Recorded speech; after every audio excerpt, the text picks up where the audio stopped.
Very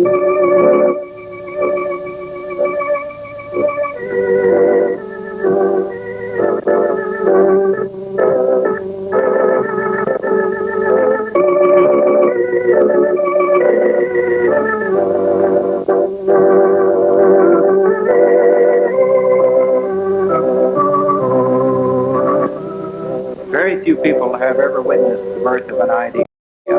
Ideas usually come so insidiously that you are not aware of their approach until they have burst into full bloom. The late Garnett Grand Prix sports car road race was that sort of an idea. Here we find an irregular road around an irregular 60-acre lake in a 300-acre city park in a naturally beautiful setting that would be any sports car racer's dream. The gently sloping prairies surrounding the lake provides ample and unsurpassed area for spectator viewing. Let's have a look at the town. Garnett is a modern little city of 3,000 inhabitants and the county seat of Anderson County. It is situated near the junction of U.S. highways number 169 and 59. The people are friendly and hospitable, the kind that make good neighbors. They have good schools, 3 graded schools, 2 city and 1 parochial, a junior and senior high school. The Anderson County Hospital, a 32-bed modern hospital that is being expanded to 50 beds, is located here.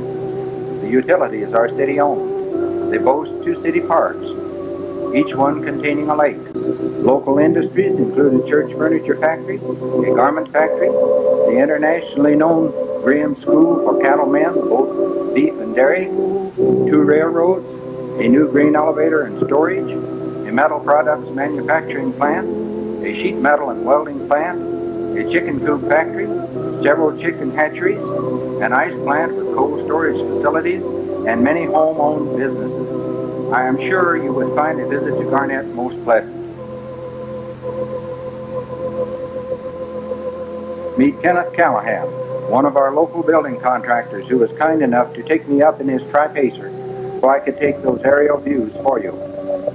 We take you now to the Don J. Stiff residence on West 4th Avenue, where we want you to meet some of the very important people connected with this sports car race.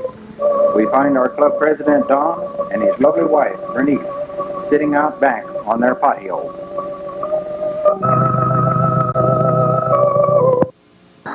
I'll tell you, Bernice, this sports car race will be the biggest thing that has ever hit Garnett.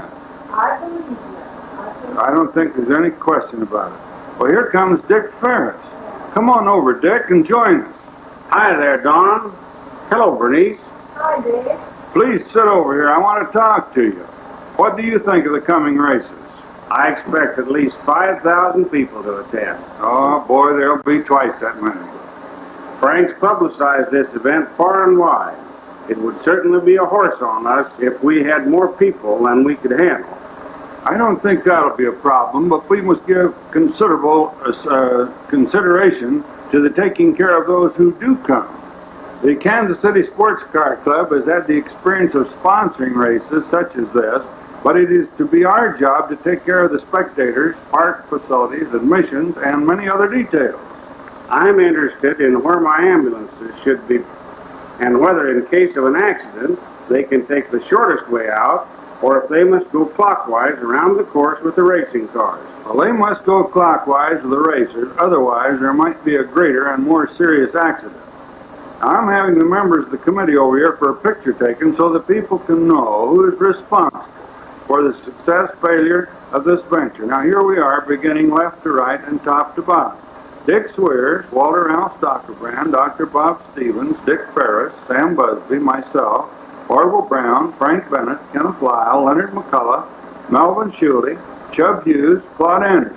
Now, those who could not be present are Joe Bailey, Kenneth Crippen, Gene Kelly, Jack McMillan, Leo Rayburn, Gwen Shell, Dr. John Watt, Bud White, and Walt Wilcox.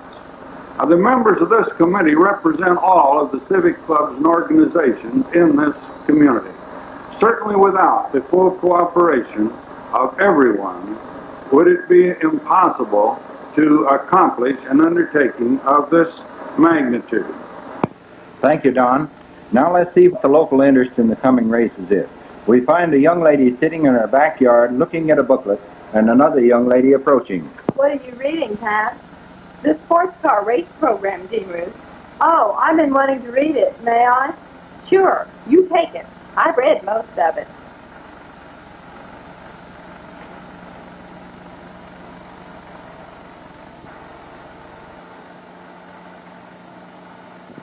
On page 2 is a diagram of the race course. See, it follows the shore of the lake and is shaped like a seahorse, except that it comes to a point here at the Flatiron corner.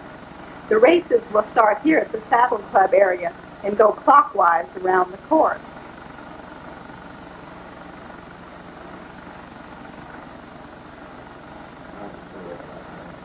There's a large map of the course in color at the bank. Let's go down to see it. Okay, let's.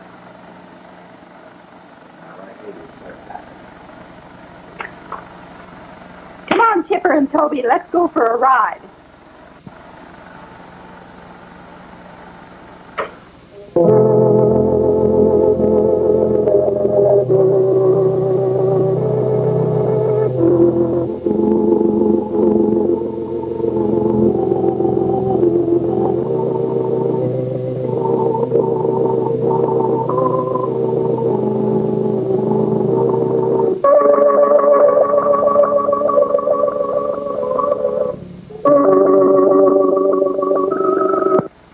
That's a beautiful drawing.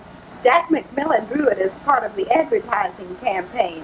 It's quite probable that more people will see it here than if it were anywhere else. Whose idea was this? How did it all get started? I really don't know, but I'm sure that Mr. Frank Bennett, the club's secretary and publicity director, could tell us. Let's go ask him. Okay, let's.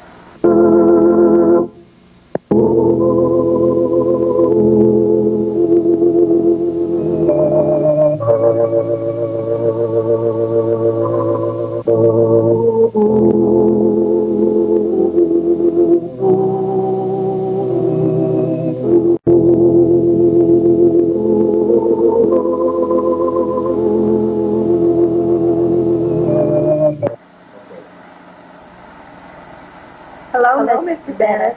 Hello, girls. Mr. Bennett, would you tell us how the idea of the late Garnett Grand Prix originated? I'll be glad to.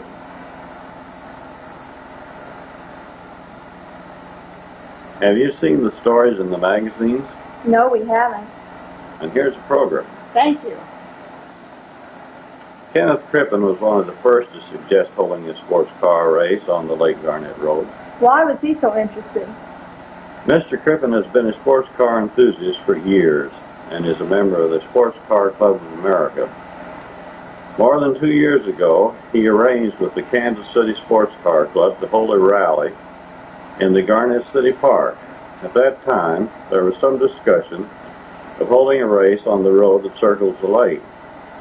For various reasons, however, nothing was done about it until January of 1959. At this time, the idea of holding races on the lake road was brought before a group of interested Garnett people. Officials of the Kansas City Sports Car Club were invited to Garnett to discuss the possibilities of a race program, and an association of representatives of Garnett civic clubs was formed to sponsor the races. A number of meetings have been held since January. Now all plans are pretty well made, and it looks as if we'll have a big and exciting racing event here in Garnett. Thank you, Mr. Bennett. Goodbye. Goodbye. Don't forget the Chamber of Commerce kickoff dinner in the Gymkhana.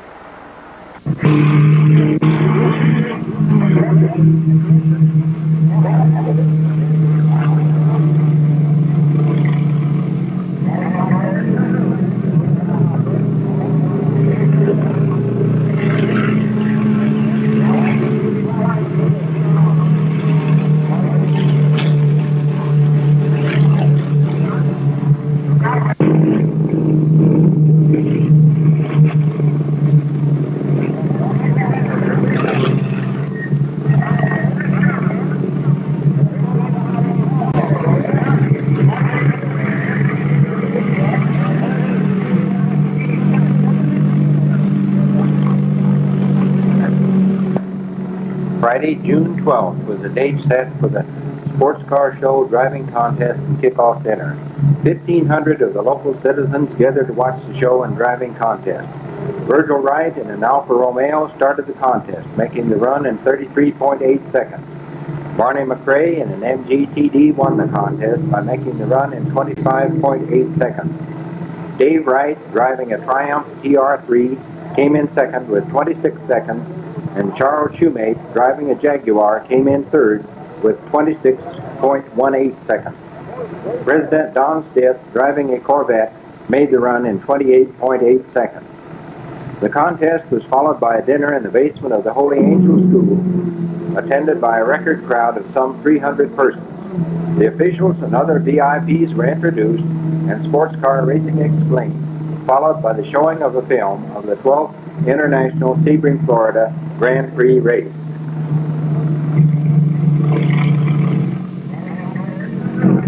The millions of wild creatures. The 4th of July, 1959 was merely another day for the gathering of food and the preparation for the long winter that their instinct told them was sure to come. To millions of Americans, it was, in addition, the day for the annual celebration of our national independence. But to the people of this community and to the sports car racers and fans, it was something still more. It was the first day of the first annual Lake Garnett Sports Car Road Race. Racers and fans came from all over the United States, and by race time Saturday, the 4th, 123 cars were entered in the races, and an estimated crowd of 8,000 spectators had assembled. The Civic Clubs, American Legion, VFW, local police, Kansas Highway Patrol, the Sheriff's Office, and many volunteer policemen from the surrounding areas helped with the traffic and in the directing the spectators into the parking areas.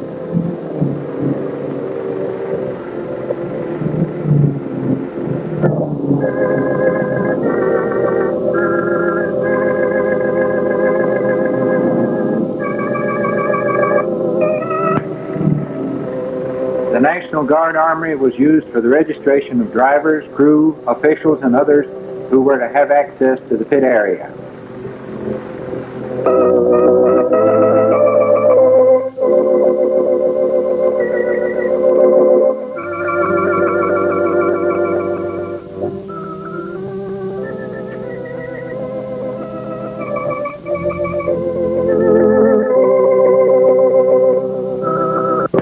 The fair buildings were converted into temporary garages and car inspection stations.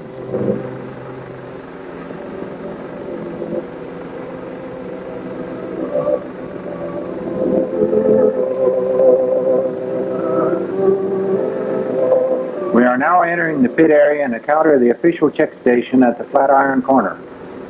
The lanky fellow in the straw hat was Tom Newcomer. At the start-finish area, everyone is busy getting ready for the races. A PA system has already been set up, and several people are setting up recording devices to make a permanent record of the event.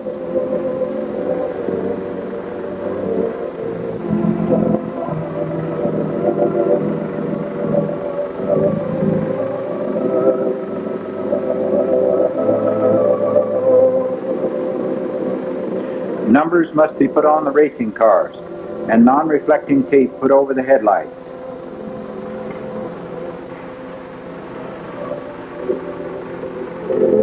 Motors must be tuned and lubricated.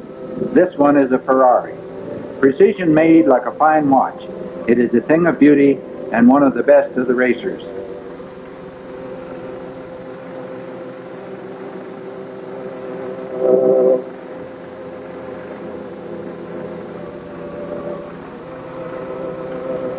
Marine Rescue Service is on the job with a two-way ship-to-shore radio. We have skipped all the practice runs Saturday morning and are here at the starting of the first official race in the afternoon. These are the novice drivers, two classes, cars over and under 2,000 cc's. Through the cooperation of some of the other photographers, I'm going to show you parts of the first two races at various points around the course. We move you now to the Flatiron Corner and will progress clockwise around the track with the racers.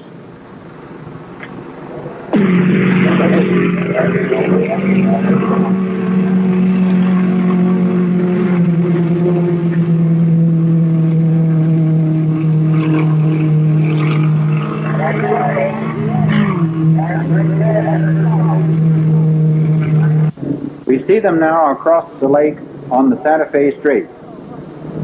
This is the place to show their speed, if they have any.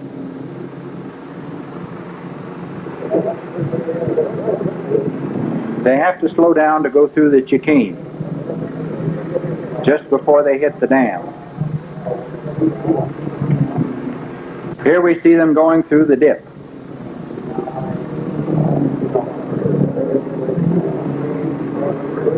Now they are coursing along the north side of the lake, around the Mule Shoe, and approaching Snyder Corner. We have a good point of vantage here as they slow down for the right angle turn and can get a good view of the car and driver. This first one, number 65, is an Austin Healey Sprite, driven by Mason Steinberg. The next one, number 1, is an Elva driven by Grace Harris. Number 55 is a Tan Hart Scam, driven by Frank Manley of Wichita, Kansas. Number 15 is an Alpha Pelosi, driven by Eleanor Kennedy of Kansas City, Missouri.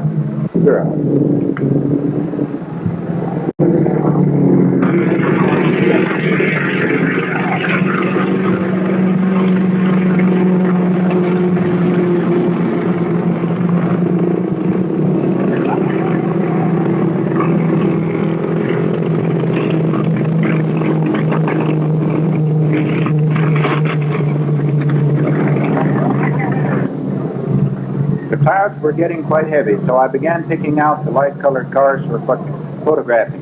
Let's watch this White Lotus on the straightaway across the lake as it crosses the dip, cruises along the north side of the lake, and around the Mule Shoe to Snyder Corner.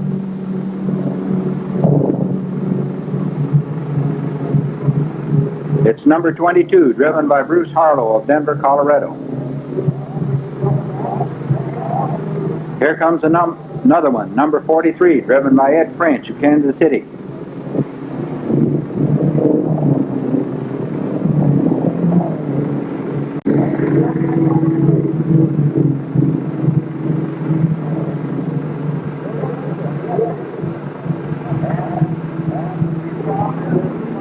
Number 152 is a modified car driven by Johnny Johnson.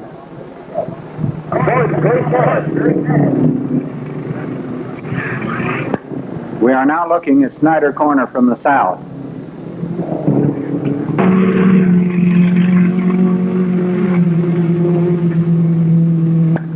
These cars are turning onto the corkscrew.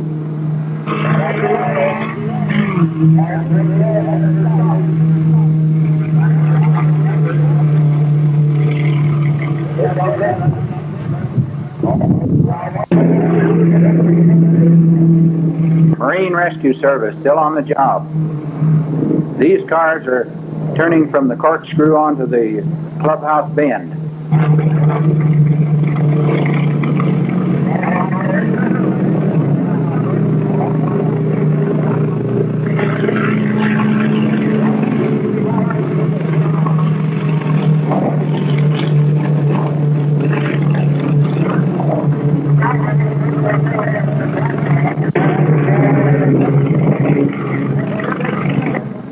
They pick up quite a lot of speed as they straighten out there on the clubhouse bend.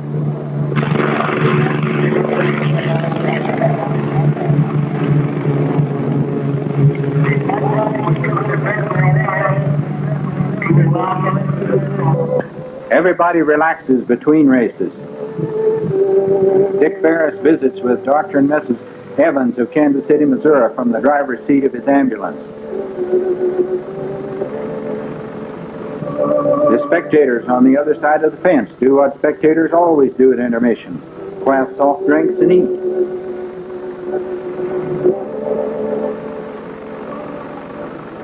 The official inspection car tours the track to see if it is still in proper condition for racing. The National Guard reshuffles its personnel. At the start-finish line, the starting officials are getting the cars lined up for the next race.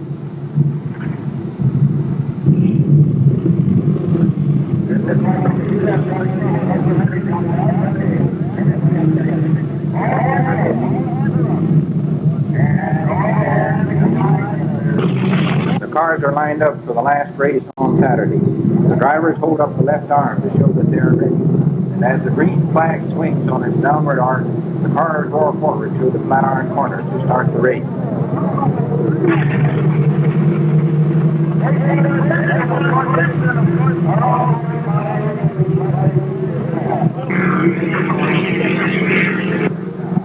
We catch them again as they lap the course.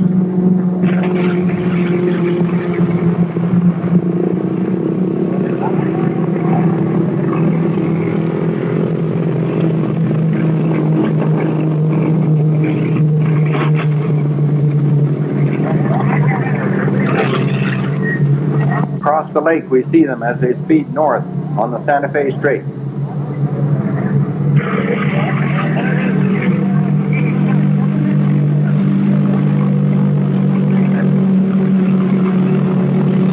They are now coursing through the dip.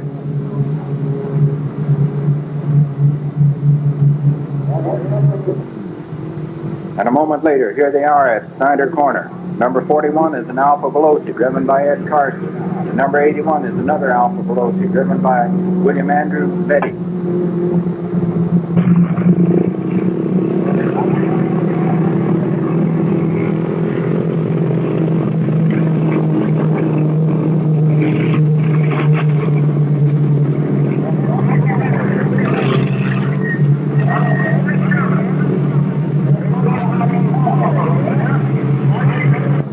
Number 18 is the Jabro, driven by Edgar L. Ellsbury of Kirkwood, Missouri. Number 31 is the Special Roadster, driven by David Kirk of Pond Creek, Oklahoma. Watch this next car. It happened too quickly for me to get the camera on the beginning, and I didn't catch his number. He overran the corner in an uncontrolled drift and was stopped by hay bales against a tree. The car sustained only minor damage, the driver none. Ken Kennedy cut the corner and had a near accident.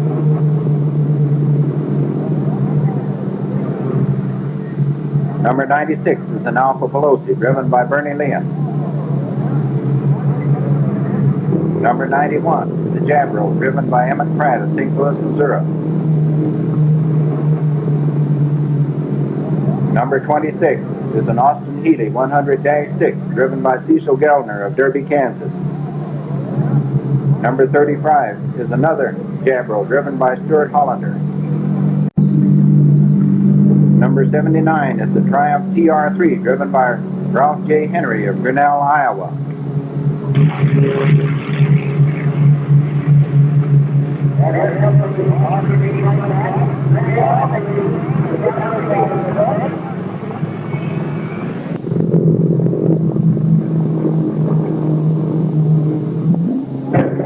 We now go to the start-finish line to see them handing Harvey Woodward the checkered flag indicating that he has finished first in his class. He is driving an Ace Bristol. Other winners of Saturday's races were Johnny Johnson driving the 5-2, a modified car. Ken Kennedy driving number 15, an Alfa Veloci. Patsy Randall driving number 41, an Alfa Veloci. And Tom Newcomer driving number 99, a Lotus. The day ends as all days must, but a beautiful sunset at the end of the day lends buoyancy to the spirit and hope for the morrow. A rainbow in the evening is also considered a good omen.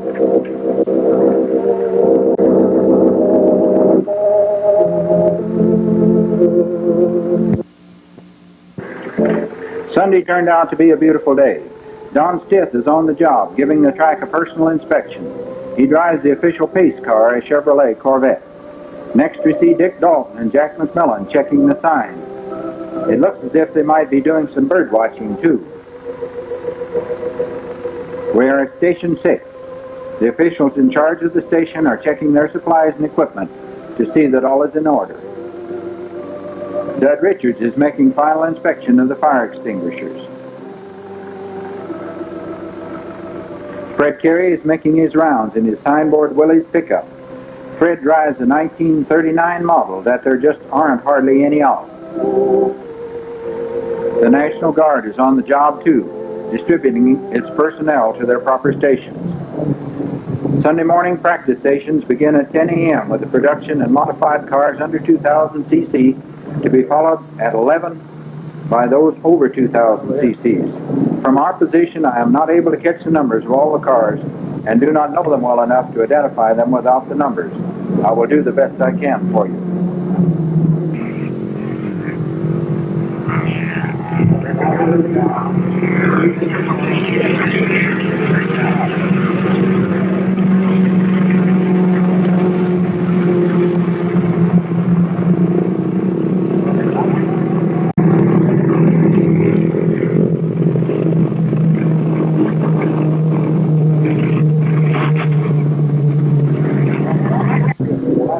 Number 40 is a Porsche driven by H. Ray Peterson of Lincoln, Nebraska.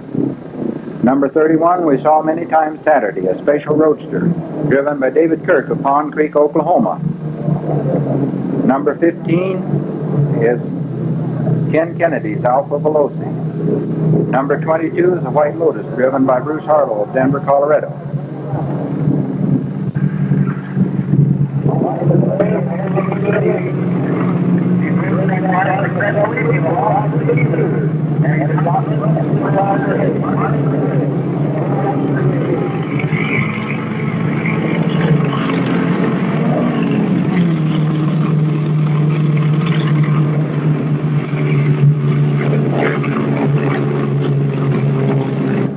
The red and black Maserati cutting in there is driven by Jack Hinkle of Wichita, Kansas. Number 29 is a special Corvette driven by Bill Moore of Wichita. Number 121 is a Maserati driven by R.A. Elward of Wichita.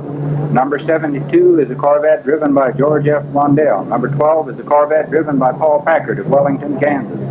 Number 00 is a Maserati driven by Enos Wilson, Jr.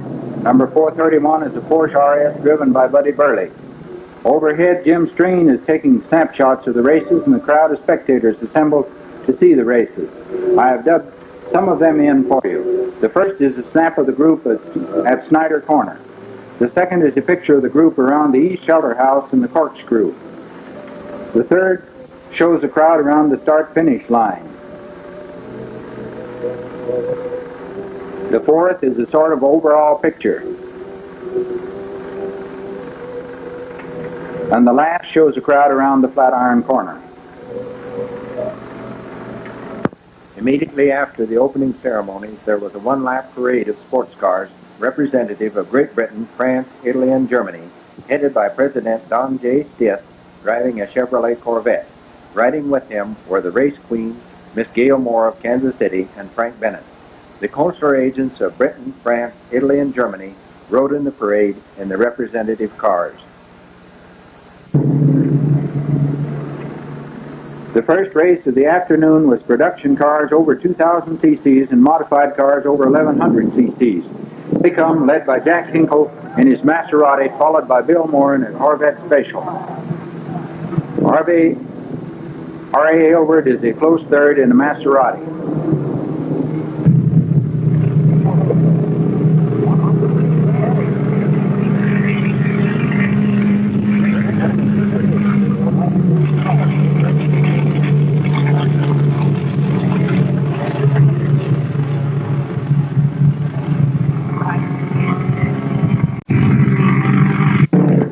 The car cutting in there is Enos Wilson.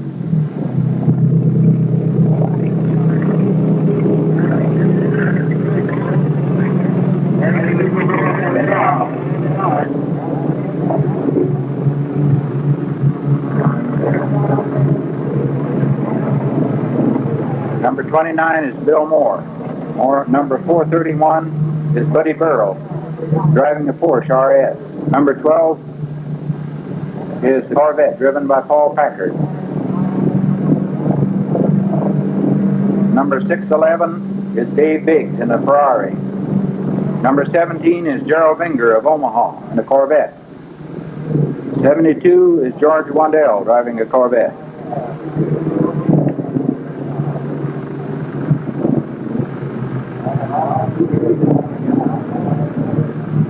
Enos Wilson again.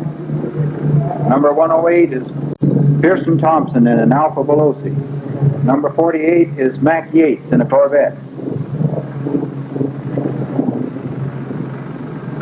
Bill Moore had the misfortune to go off the Mule Shoe Curve on the outside and land in the water above the bridge. He got a dunking, but was unhurt. We picked him up in the ambulance and took him to the start-finish line and then returned to watch them right the car. Dale Duncan, Don Stith, Doc Melgard, and other officials are on hand to help. The Anderson Motor Company has its wrecker on the job. and the thief service is standing by. The car is righted, the danger of fire averted, so the crowd disperses, each back to his post. The race was called finish, and the second started. Our position is changed to the west side on the Santa Fe Straight. These are production cars, E, F, G, and H, and modified cars under 1100 cc's. We aren't able to catch the numbers on the cars, so cannot identify them for you.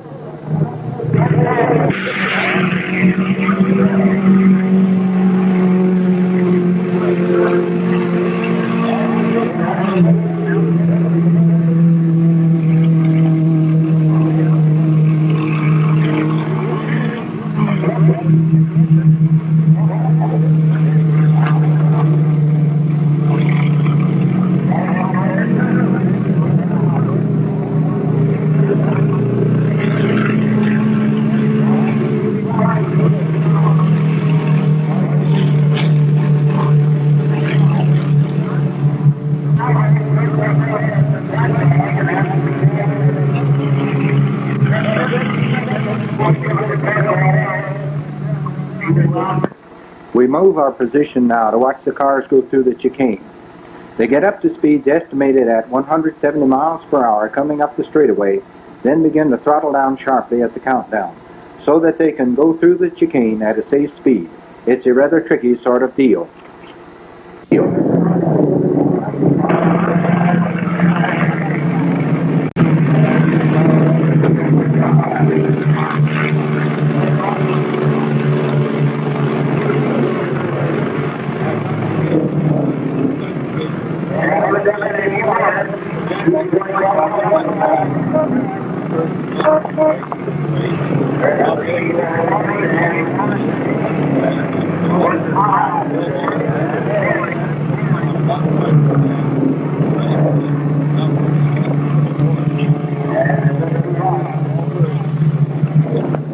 We return to the pit area for the final race, the Lake Garnett Grand Prix.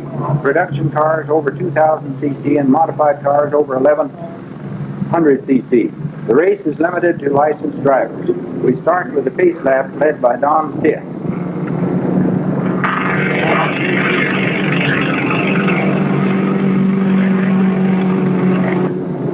Here they come around the Flatiron corner on the Rio McCoy. Jack Hinkle is in the lead in his red and black Maserati.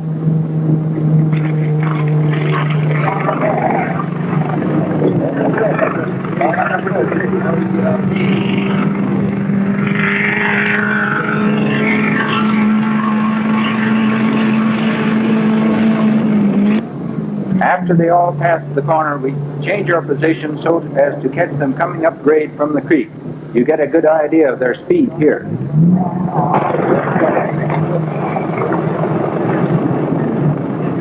Okay, Ron, We then move up to the start-finish line.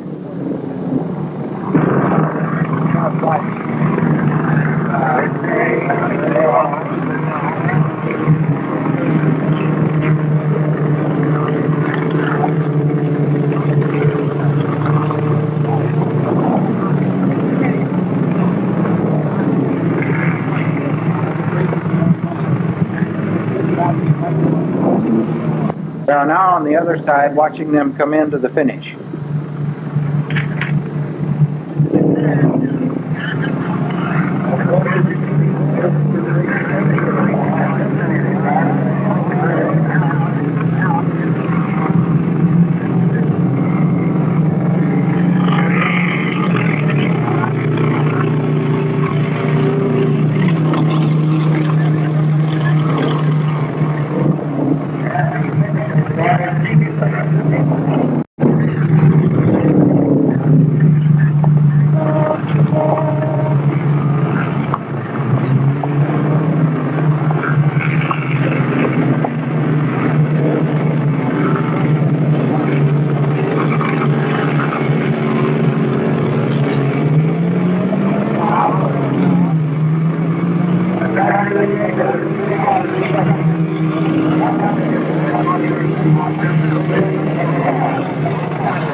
The race is over.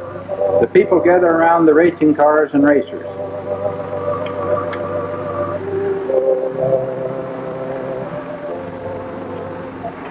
Jack Hinkle is the overall winner in his red and black Maserati. Everyone seems pleased with the races and the results. Kent Crippen is explaining the results to a couple of young friends. Jack Hinkle was gracious enough to pose for us.